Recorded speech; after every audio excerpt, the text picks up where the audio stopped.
¿qué tal? Muy buenas tardes. Soy parte del equipo de Conectados al Futuro y el día de hoy les traigo un tutorial sobre Compact y nóminas. Este tutorial está enfocado en los salarios mixtos dentro de la aplicación y lo dividiremos en 3 partes para que no se haga tan largo.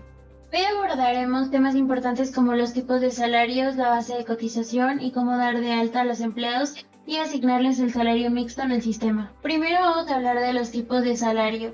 Existen 3 tipos principales que vamos a manejar dentro del sistema de Compact y nómina. Del primero que vamos a hablar es sobre el salario fijo. Este tipo de salario está compuesto por percepciones fijas, como el salario diario, nominal, el aguinaldo y algunas otras compensaciones fijas. Es el salario que ya conocemos tradicionalmente. Luego tenemos el tipo de salario variable. Este tipo de salario varía y está compuesto por percepciones como comisiones, bonos, premios de puntualidad, horas extras y otros conceptos como fondos de ahorro, despensa, alimentación, etc. Lo interesante de este tipo de salario es que no sabemos cuándo se va a recibir hasta que se paga, ya que depende de ciertos factores que varían con el tiempo. Y por último tenemos el salario mixto.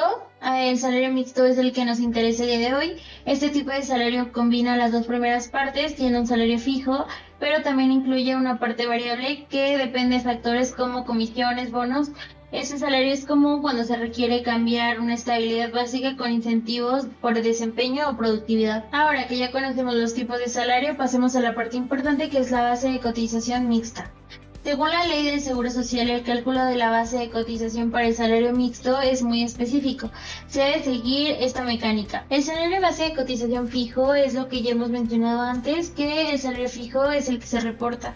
Para la parte variable, lo que tenemos que hacer es sumar todas las percepciones variables que califiquen para la integración al Seguro Social, como comisiones, bonos y otros conceptos variables. Después dividimos esta suma entre los días del bimestre en curso y este cálculo nos dará el promedio diario de la parte variable. Y para el cálculo final, sumamos este promedio diario de la parte variable a la base de cotización fija y con esto obtenemos un nuevo salario base de cotización mixto.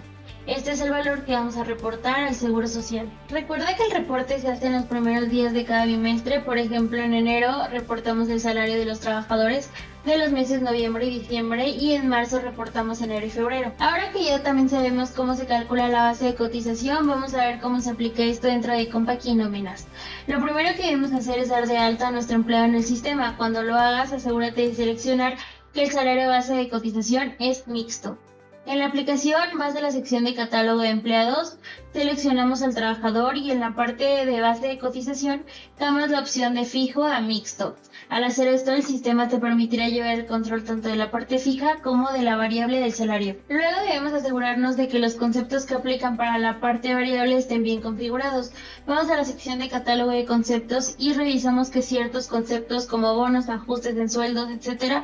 estén marcados como acumulables para la parte variable. Si no están marcados correctamente, debemos editarlos y asegurarnos de que el sistema los acumule para el cálculo del salario mixto. Para revisar si un concepto califica para la parte variable, vamos a la pestaña Importe de lo grabado en cada concepto y verificamos si está marcado para acumularse al IMSS o base de cotización variable. Si ya está configurado, el sistema automáticamente lo tomará en cuenta para el cálculo del salario mixto. Muy bien, ahora ya saben cómo manejar el salario mixto dentro de Compact y nóminas. Recuerden que es muy importante validar estos cálculos con un asesor fiscal para evitar problemas con las autoridades fiscales. Este solo es el inicio del tutorial, ya que en la segunda parte vamos a ver cómo capturar las nóminas e ir acumulando las percepciones para finalmente generar los reportes. Si tienen alguna duda o pregunta, no duden en dejarnos un comentario o enviarnos un mensaje a través de nuestras plataformas digitales. Estaremos encantados de ayudarles. Gracias por acompañarnos y nos vemos en el siguiente video.